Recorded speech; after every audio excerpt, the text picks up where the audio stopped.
일단 정철의 시조를 보기 전에 나하고 보기만 먼저 한번 쭉 보고 넘어갈게. 봐봐. 자, 보기를 참고하여 가에서 다까지 감상한 내용으로 적절하지 않은 것은 했으니까 쌤 항상 아는 것은 난 이렇게 원래 필기하거든. 문제 풀 때. 문제 풀 때는 항상 이걸 체크를 하는 버릇이 있어. 그냥 알았지?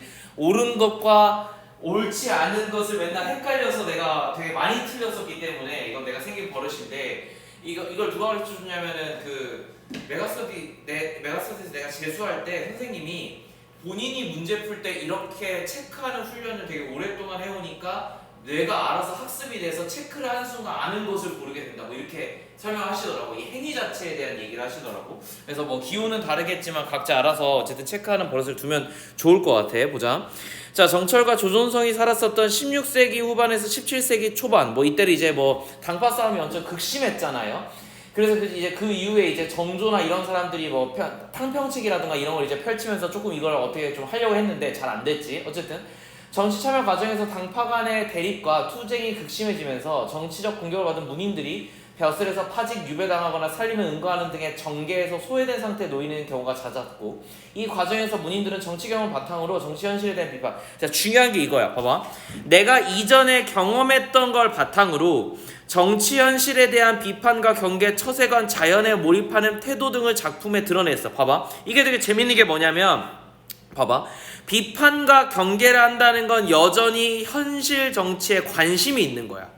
현실에 여전히 관심이 많은 거고, 처세관 또한 여전히 그렇다고 볼 수 있어. 이건 약간 중도적인 개념이긴 한데, 봐봐. 그런데 자연에 몰입하려는 태도는 여전히 현실에 관심이 없을 수도 있고 있을 수도 있어. 이거 모르는 거야. 많을 수도 있고 없을 수도 있어. 자연에 몰입하려는 태도가 나는 자체가 뭐냐면, 이 말 자체가 뭐냐면, 내가 어딘가에 몰입하려고 한다는 게 내 관심은 여기 있는데 근데 잘 안 된다. 됐니? 그래서 여전히 내 현실에 관심이 있긴 하지만 안 하려고 엄청 노력 중이야. 이제 나 그냥 이거 안 하고 자연이나 그냥 몰입할래 라는 식으로 얘기하는 거일 수 있어. 어느 단계에 있는지 몰라요. 근데 내가 이걸 왜 얘기하냐면, 가나다 시가 전부 다 단계가 달라야 돼. 어떤 놈은 여전히 관심이 많고, 어떤 놈은 관심이 많다가 됐어, 야 이제 남일이지, 나 이제 필요 없어, 중반부에 이렇게 바뀔 수도 있고, 다시 같은 경우는 예를 들어서 아예 관심이 없이 나 그냥 자연 친화는 할게요. 내가 옛날에 이런 일들이 있어가지고 현실 정치 정말 쓰레기야, 야 홍진이야, 완전 붉은 먼지거든, 나 거기서 벗어날게 라는 식으로 얘기할 수도 있어요. 이렇게 구성이 되면 되게 좋을 것 같아. 문제가 아닐 수도 있어요. 어쨌든 봅시다. 자, 이걸 기반으로 이제 보면은 정철의 시절로 보면 이제 뭐라고 봐야 되냐면, 풍파에 일렁이는 배, 무조건 세모지. 맞지? 그리고 구름이 험하다. 구름이 험하다는 게 결국은 풍랑이 온다는 얘기잖아. 이 둘은 그냥 세모인 거야. 그럼 이러한 현실 정치에서, 험악한 내가 현실이었었는데 위에서 하나만 더 적으면 현실 정치의 냉엄함이라고 씁시다. 냉엄함이란 말이 조금 약할 수도 있어서 내 생각에는 뭐 모략과 어떤 당파 싸움 이렇게 써도 상관없어요. 어쨌든 이런 상황에서 일렁이던 배가 누구냐면 결국 본인을 얘기하는 거야. 화자. 봐봐. 풍파가 오니까 내가 어떻게 됐냐면 저 배가 없어졌어. 그 얘기가 뭐야? 그게 본인이야. 나라는 사람이 설 자리가 없어진 거야. 그러니까 구름이 험한데 왜 나왔냐 이 말이야. 근데 봐봐. 처음 어찌하여 나왔는가가 원래 멘트인데 이걸 반대로 썼으니까 도치를 한 거죠. 그죠? 그냥 단순하게 주어 동사만 바뀌는 게 아니에요. 어쨌든 그래서 허술하게 배를 두신 분네는 모두 조심하세요. 내가 배를 잊어버렸으니까 너네도 조심해, 이렇게 얘기하는 거잖아. 그래서 이건 기본적으로는 청자를 설정해서 조심하라는 일련의 명령과 청유형을 통해 가지고 현실 정치가 얼마나 쓰레기고 힘든지를 갖다가 경고하기 위한 거야. 되게 이게 돌려서 표현한 멘트예요. 그런데 지문에 따라서는 일렁이던 배를 본인으로 보기도 하지만 본인으로 보지 않기도 해요. 그냥 이러한 현실, 누가 없어지는 걸 본 거예요. 그래서 목격하고 나서 야 너네도 하지마 이런 식으로 얘기하기도 하는데, 정철의 생애를 조금이라도 안다면 공격을 많이 받았기 때문에 이게 본인이라는 걸 어느 정도 깨달을 수 있을 것 같아요. 됐지? 시험 문제에서는, 수능에서는 야 이게 지칭하는 게 뭐야, 본인이 아니야 이렇게 물어보지 않아요. 됐죠? 이러한 현실을 통해서 결국은 뭘 했다? 뭔지 모르겠지만 현실 전체에 문제가 있다. 그러면 결국 이 일렁이던 배는 어쨌든 본인이든 누군가든 이 현실 정치에 당한 새끼일 거 아니야? 전체적으로 보자면. 그래서 이 일렁이던 배려법이라고 써놓으면 좋을 것 같아. 나올 거야. 됐죠? 이게 뭐 누군지 모르겠어. 본인이든 본인이 아니든 어쨌든 현실 정치에서 소외당한, 굳이 말하자면 이제 이 대표적인 문인들을 갖다 그냥 상징하는 거니까 대요법이라고 보시면 큰 문제 없이 정리가 될 것 같아요. 됐죠? 일단 이렇게 정리하고 정철의 쉬우니까 자 나시 봅시다. 나시 보면요, 치미산 서너 바퀴를 감돌아 휘돌아 들어, 감돌아 휘돌아 들어, 이런 표현들은 다 운율을 맞추기 위해서 한 거야. 일부러 강조해서 되게 똑같은 말을 여러 번 썼어. 근데 어쨌든 산을 세네 바퀴를 돈다는 것 자체가 말도 안 되는 얘기잖아. 왜 그런 짓을 하는지도 모르겠고. 근데 물론 처음에 지문을 봤을 때 산을 갖다가 여러 번 돈다라고 얘기했으니까 뭔가 약간 수련의 의미인가, 고행의 의미인가, 혹은 누군가를 기리는 행위인가, 이렇게 생각할 수도 있어요. 됐죠? 그래서 이거를 그냥 넘어가면, 됐지? 넘어가면 다음 지문에서 헛소리라는 걸 알 수 있는 게, 5, 6월 한낮인데 어떻게 얼음이 끼겠냐고. 여기서 이제 이게 허황된 말이라는 걸 알 수 있는 거야. 이게 허황된 말이면 위에 것도 똑같아야 되잖아. 그렇잖아? 주제가 하나니까. 그래서 저 산을 서너 바퀴 도는 행위가 쓸데없고 허황된 멘트다라고 보면 좋다는 거지. 어쨌든 그래서 봐봐, 중간에 있는 중장이 길게 쓰여진 거니까 얘는 사설시조죠. 됐죠? 중장께 항상 주제야. 그런데 항상 이런 멘트들이 어때요? 감돌아 휘돌아, 무슨 설이 된 설이, 자취는 내력권을 보았는가, 이런 식으로 지금 뭘 맞춰놨어? 운율을 엄청 맞춰놨잖아. 근데 보세요, 어쨌든 허황된 말을 엄청 많이 해. 그래서 그런 얘기들 들었어? 너 본 적 있어? 이게 말이 돼? 이 지금 멘트들은 전부 다 누군가한테 전달하기 위하는 거야. 이 임이라는 사람이 사실상 시적 청자예요.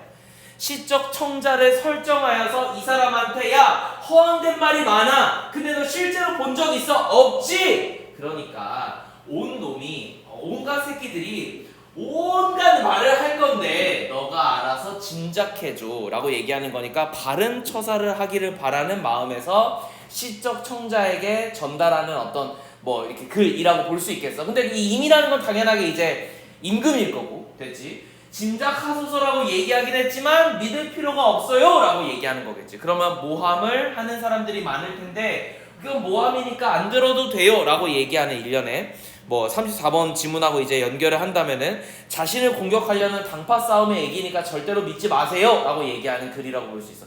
근데 봐봐, 가시하고 나시는 어차피 정철의 시조기 때문에 하고자 하는 말이 또 비슷할 거예요. 됐죠? 중요한 건 다시야. 당시에도 내가 수업할 때 다시를 엄청 강조해서 얘기했거든. 봐봐, 1수부터 볼게. 당시에 내가 기억하기로는 수능 완성에 연계가 되었어. 내 기억이야. 봐봐. 자, 아이야, 구럭 망태를 찾아라. 쌤이 초록색으로 필기를 하는 거는 이 지문을 봤을 때 그냥 알 수 있는 거야. 봐봐. 아이야, 청자를 설정했죠. 구럭 망태를 찾아. 그냥 망태기야. 그래서 그물 망태기 같은 거예요. 바구니야. 바구니를 찾아서 서쪽산에 날이 늦을 것 같아. 그러니까 날 늦기 전에 이거 빨리 찾아가지고 서쪽산으로 가자 이거야. 서쪽산이 뭘 의미하는지 모르겠어. 근데 봐봐, 밤 지낸 고사리가 벌써 안이 자랐으랴. 고사리를 먹으려고 하는 거야. 됐지? 고사기를 캐려고 하는 거야. 그래서 이 몸이 이 나물 아니면 내가 밥을 갖다가 아침 저녁을 어떻게 먹으리 이렇게 얘기했으니까 그냥 자연친화예요. 내가 늘 얘기하겠지만 선비들은 원래 지체 높으신 분인데 그냥 이거 나물만 처먹겠다고 하는 거니까 이런 거 자체가 이미 그 뭐지? 안분지죠. 한국어가 제일 어려워요. 됐죠? 자연친화와 안분지족을 표현하는 거다를 읽어내는 게 맞아.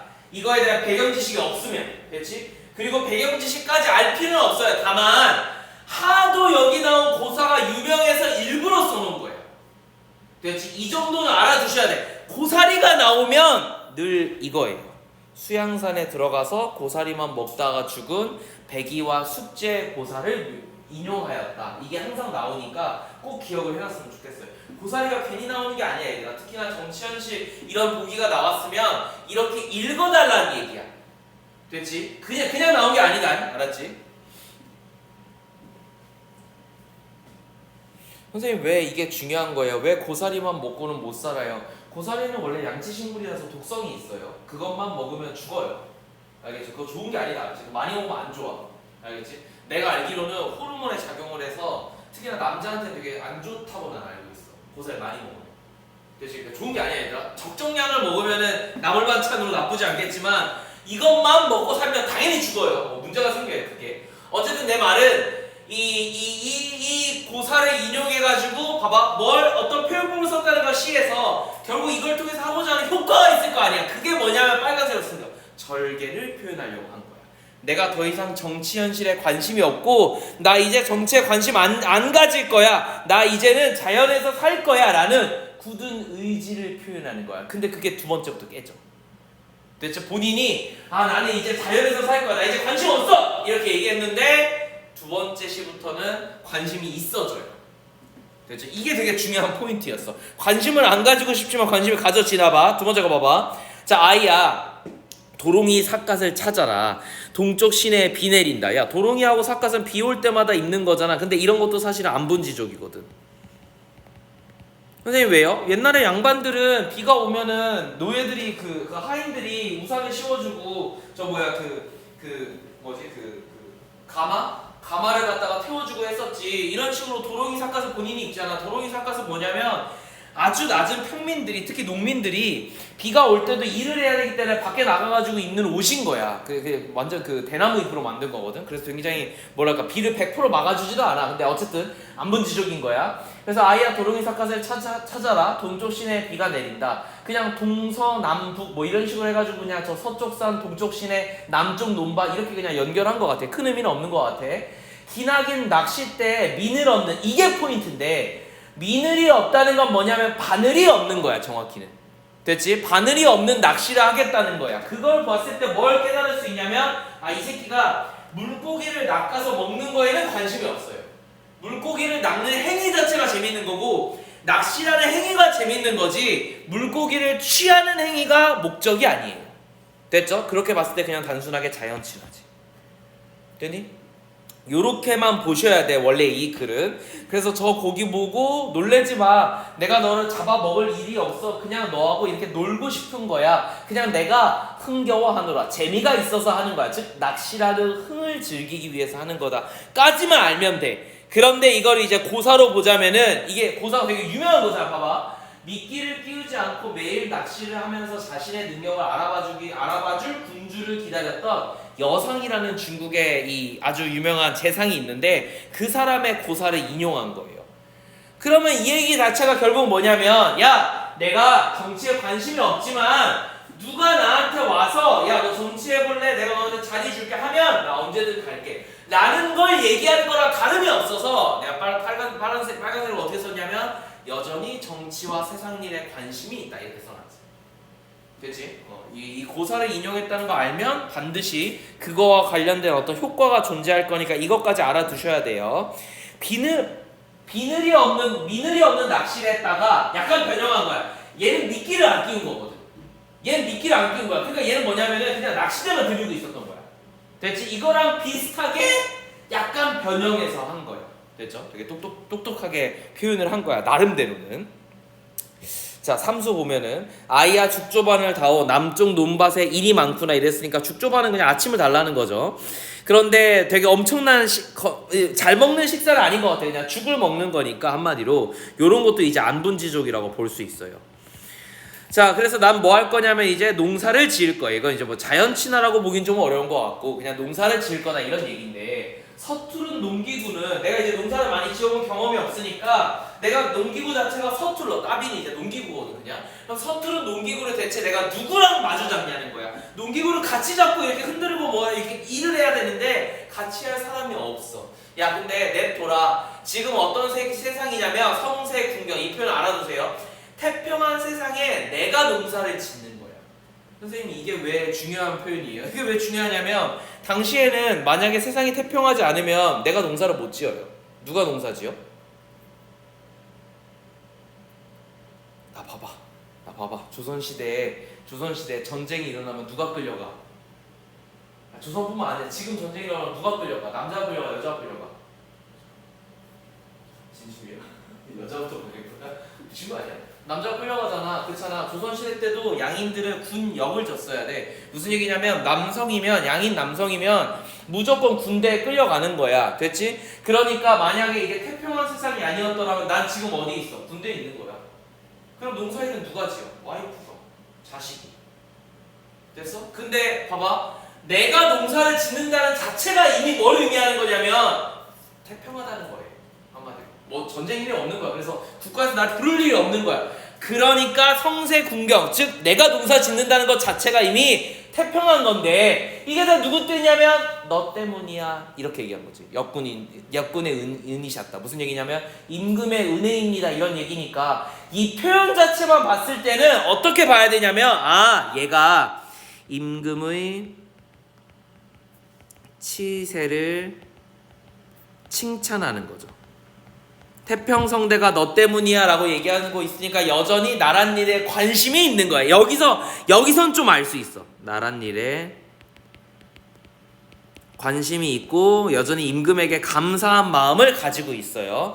그런데 이 글은 사실 얘는 조금 어려울 수 있는데 이건 이제 내가 당시에 가르쳤던 학생들이 다 못 찾아냈던 것 같아. 봐봐. 자, 사람은 무리를 짓고 살아야 된다. 심지어 뭐 하더라도 농사를 짓고서라도. 이걸 누가 얘기했냐면 공자가 얘기했거든. 공자가 얘기하면서 뭐라고 했냐면 사람은 절대 혼자 할 수가 없어. 항상 무리를 지어야 돼. 너가 자급자족할 수 있는 농부이라고 할지라도 늘 무리를 지어서 도움을 받아야 된다. 이런 얘기를 하셨거든. 이런 말씀을. 즉 공자의 고사를 인용한 거야. 그럼 공자의 고사가 결국 뭔 얘기하는 거야? 너 혼자 사는 거 아니야. 너가 결국 어딘가에 사람들하고 같이 살아야 돼. 사람들하고 같이 산다는 건 세상 일에 관심을 가지는 거고 그것 자체가 이미 정치인 거잖아. 그러니까 얘 말은 내가 여전히 세상 일에 관심이 있어요를 간접적으로 표현한 거지. 고사를 인용하면서. 자, 마지막. 아이야 소를 먹여서 내어라. 북쪽 마을에서 새술을 먹자. 단뜩 취한 얼굴을 달빛에 실어오니. 그러니까 여기까지만 보면 그냥 흥취예요. 됐죠? 흥취. 자연에 취하고 흥이 많고 뭐 약간 이런 사람이야. 심지어 술까지 처먹었으니까. 그런데 마지막 중요해. 어즈버 희왕상인을 오늘 다시 보는구나. 밑에 나와있지만 내가 설명을 하면 얘도 이걸 쌤 중국 고사, 내가 중국 고사인지는 모르겠지만 봐봐. 희왕상인이라는 말 자체가 자주 나오잖아요. 누구냐면 중국의 태평성대를 가져왔던 보키씨라는 사람이 계신데 그분의 이전에 이미 태평성대를 누리고 있었던 아주 오랜 옛날 사람이야. 무슨 얘기냐면 이게 이제 희왕상인을 뭐라고 표현하냐면 중국에서 이렇게 표현해요. 희왕상인들이 살았던 시대가 있고 그 이후에 뭐가 있냐면 전쟁 시기가 있었던 거야. 그래서 이제 보키씨 이전에 사람들이 뭘 힘들어했냐면 아니 내가 전쟁 때문에 너무 힘들어. 나 우리 옛날에 진짜 이런 거 전쟁 없었던 시절이 너무 그리워. 그래서 보키씨가 평화를 가져오니까 뭐라고 사람들이 얘기했냐면 야 이게 옛날에 그 희왕상인이 있었던 시대하고 똑같구나 라고 얘기했거든. 그래서 희왕상이 되게 중요한 표현인데 그럼 결국 뭐냐면 세상 일을 잃고 한가하게, 즉 전쟁이라는 거 모르고 경쟁 이런 거 모르고 뭐 모략 음모 이런 거 전혀 모르고 평화롭게 살았던 사람을 얘기하는 거니까 이제 이런 표현을 했다는 것 자체가 이미 현재의 삶에 내가 만족하고 있고 세상은 여전히 태평하다라는 걸 얘기하는 어떤 표현이라고 볼 수가 있어서 그렇게만 보시면 좋을 것 같아. 그렇지? 조전송의 호화곡은 당시에 아무튼 내가 수능 특강에 나왔을 때 학생들한테 뭐라 그랬냐면 수능 과정에 나왔을 때 뭐라 그랬냐면 야 이게 고등학교 1학년, 고등학교 2학년, 고등학교 3학년 모의고사에 자주 나오는데 이렇게 깊이 볼 기회가 없다. 왜? 그냥 단순하게 보면 어때? 봐봐. 고등학교 1학년, 2학년 모의고사 대부분 뭐만 나와? 보기가 똑똑히 된 게 안 나와요. 깊게 안 나와. 알았지? 대부분 이걸 뭐라고 봤냐면 그냥 자연친화, 안분지조, 그 다음에 세상에 대한 어떤 평화 뭐 이런 글로만 해석했거든. 그래서 우리가 이 글을 봤다고 할지라도 이렇게 깊은 의미를 갖다가 하나하나씩 따져가면서 볼 기회가 없었는데 이번에 보면 좋을 것 같아 라고 얘기하면서 내가 이게 수능에 나올 것 같다라는 얘기를 했었는데 아쉽게 9평에 나왔어. 이게 근데 나만 얘기한 게 아니라 당시에 모든 선생님들이 이거 나올 것 같아라고 예견을 했었어. 너네 지금 수능 특강 수능 완성도 사실 보면은 대충 예견이 되거든. 뭐뭐 나올지. 무슨 말인지 알겠어. 내가 그런 수업을 올해는 안 했는데 뭐 대충 보면은 뭐가 나올지 대충 보여요. 왜냐하면 한 10개년 풀다 보면 경향이 보이거든. 수능에서 좋아하는 애들이 있거든. 근데 이제 이런 것들은 전공자들이나 좀 공부를 한 사람들이 좀 알 수 있는 거잖아. 맞잖아. 그래서 이게 나올 포인트가 있었으면 되게 좋았을 것 같은데 아쉽게 9월 평가원에는 거기까진 나오지 않고 그냥 이런 당파 싸움과 관련된 보기로 나왔던 것 같아. 이게 좀 난이도를 낮추는 영향이 있어. 그럼에도 불구하고 3점이지. 맞지? 그렇게만 보시면 좋을 것 같아요. 문제를 하나씩만 풀어보고 마무리하자. 얘는 32번 봐봐. 자, 가다에서 공통점으로 적절한 것은 다는 아이야 이렇게 얘기를 했었고, 아이를 갖다가 부르는 청자를 설정해서 말을 계속했던 것 같고, 나도 이마 보셨습니까? 라고 얘기했으니까 청자를 설정해서 말을 하는 태도였던 것 같고, 마찬가지로 가도 자 허술한 배를 두신 분은 모두들 조심하세요 이렇게 얘기했으니까 청자를 설정해서 얘기를 하듯이 얘기한 것 같아요. 포인트는 청자 설정 아니면 말을 건네는 방식인데 답이 그냥 1번에 그대로 나왔지. 그렇지? 그래서 제일 쉬웠던 것 같아. 32번 눈에 바로 보였어. 1번 이렇게 정리하시면 좋을 것 같고, 33번 자 적절하지 않은 거예요. 다에 대한 얘기네요. 각 수의 첫 음보를 동일한 시어로 제시했어요. 아이야 이렇게 했으니까 시생전개 안정감. 봐봐, 동일한 걸 제시하면 무조건 안정감이 부여돼요. 반대로 그럼 이제 가르쳐보자. 안정감을 부여하는 요소가 뭐가 있느냐. 됐죠? 안정감 부여는 뭐랑 완벽하게 동일하냐면 운율이랑 똑같아요. 무슨 얘기야? 반복만 하면 돼요. 됐죠? 어찌되었든 같은 자리에 같은 친구가 반복이 되든 그냥 글자 수가 똑같든 음보가 똑같든 뭐든 상관없어. 운율감을 부여할 수 있는 게 부여가 되는 순간 안정감이 부여가 돼요. 그래서 이걸 동일하게 봐도 상관없는 것 같아. 됐지? 안정감이 깨지면 운율이 생기지 않아요. 무슨 말인지 알겠지? 왜냐하면 똑같은 구절이 아니니까 사람들이 리듬감을 찾을 수가 없다 이 말이야. 그래서 안정감은 사실상 뭐랑 똑같냐면 리듬감이랑 똑같은 거야. 됐죠? 두 번째는 뭐냐면은 소재죠. 소재를 반복적으로 제시한다던가 혹은 소재를 동일하게 다른 표현으로 제시한다던가 하면 더 안정감이 생겨요. 세 번째는 뭐냐면 구조예요. 대표적인 게 수미상관이 있겠죠. 첫 번째 내용과 마지막 내용이 동일하면 중간에 뭔 개소리를 했던지 간에 상관없이 첫 번째랑 마지막에 똑같으니까 구조적 안정감이 생긴다. 이렇게 얘기할 수 있을 것 같아요. 됐죠? 이 구조에는 수미상관도 있지만 이런 것도 포함이야. A, B, A 이런 것도 포함이야. 알겠지? 구조라고 볼 수 있는 모든 것들은 다 안정감을 어느 정도는 부여하는데 시험 문제 AABA가 나왔는데 선생님 이거 예를 들어서 그 안정감으로 볼 수 있나요? 만약에 AABA, AABA, AABA 요렇게 시조가 세 줄이 있는데 요렇게 시조가 나왔다 하면 똑같은 구조가 반복된 거니까 안정감이야. 됐지? 그런데 첫 줄만 AABA고 나머지는 A, C, D, C 뭐 이런 식으로 다 먼저 어그러졌다 하면 얘는 안정감이 아니에요. 됐죠? 그 와중에도 A가 동일하게 3번 이상 반복됐다? 안정감이라고 볼 수 있어요. 그래서 이거 상황에 따라 좀 다른 것 같은데 수미상관은 무조건 안정감인 거고, 그럼 이렇게만 보면 다 똑같은 게 뭐야? 한마디로 포인트가 뭐야? 반복이야. 구조가 반복이 되든 소재가 반복이 되든 어떤 운율 구조가 반복이 되든 상관이 없어요. 어쨌든 반복만 일어난다면 어느 정도의 안정감을 만들어낼 수 있다. 이렇게 보시면 좋을 것 같아. 2번 봐봐. 자, 제1수와 2수에서는 생활도구를 언급해서 화자가 살아가는 모습을 보여주고 있다. 1수에서는 내가 기억하기로는 구렁망대, 내가 바구니라고 얘기했고, 이 두 번째 건 뭐냐면 도롱이 삿갓뿐만 아니라 낚싯대까지 이렇게 챙기면은 살아가는 생활도구를 언급했잖아요. 큰 문제 없는 것 같고. 3번 이게 이제 원래 뭘로 냈어야 좀 어려운 거냐면 당시의 생활상을 알 수 있다. 됐지? 결국 문학이라는 건 어떤 의미를 가질 수밖에 없냐면 당시에 살고 있는 삶을 갖다가 그대로 반영하는 거니까 문학 자체가 뭐냐면 기록이 돼야 돼.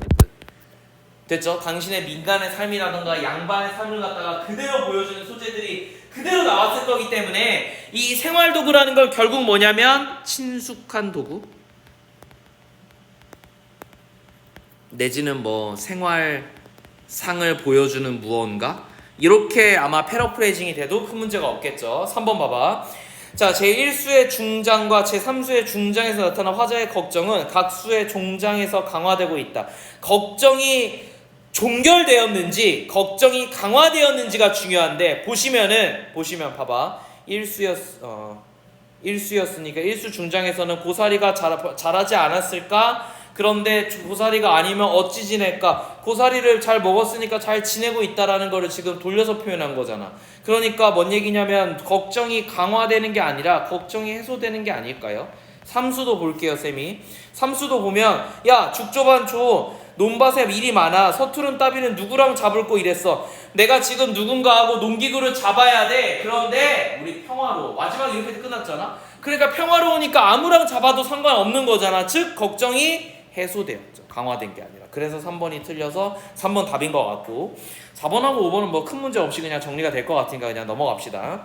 자, 34번 별표 하나 칩시다. 얘는 왜 별표를 치냐면 문제가 어려워서가 아니에요. 이걸 틀린 아마 고도 3은 없을 거야. 내가 가르친 학생, 내 기억에 내가 가르친 학생들은 아마 이거 안 틀렸어요. 근데 내가 이거 왜 별표 치냐면 보기의 정석이야. 보기를 통해서 문제를 풀라고 했던 아주 정석적인 문제니까 알아두세요. 어떻게 푸는지 봐봐. 자, 적절하지 않은 것은 했으니까 3번 틀린 거부터 볼게. 봐봐. 심의사는 화자의 심회이고 온유월과 자취눈이 화자의 복잡한 심정을 표현한 거라면 나의 초장과 중장에서는 당쟁 상황에서의 굳은 마음을 견지하려는 화자의 봐봐 두 가지가 틀렸어. 만약에 여기 나와 있던 전제가 옳아 되니 전제가 옳다고 가정한 상태로 글을 해석해 보면 온유월과 자취눈이 복잡한 심정이냐면 이건 굳은 마음을 견지하려는 게 아니라 복잡한 심정을 그대로 표현한 거예요. 야, 온유월에 자취눈이 있대. 여름에 눈이 내린대. 이것 자체가 말이 안 되잖아. 지금 우리가 하는 단파 싸움이 말이 안 되는 거야.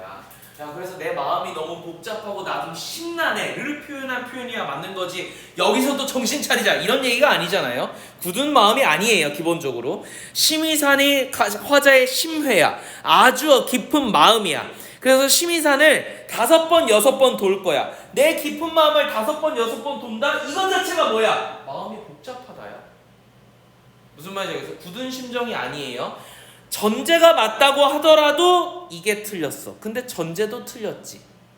맞지? 선생님 문제 어떻게 풀어야 돼요? 전제가 나오면 전제는 옳다라고 생각하고 분석하셔야 돼요.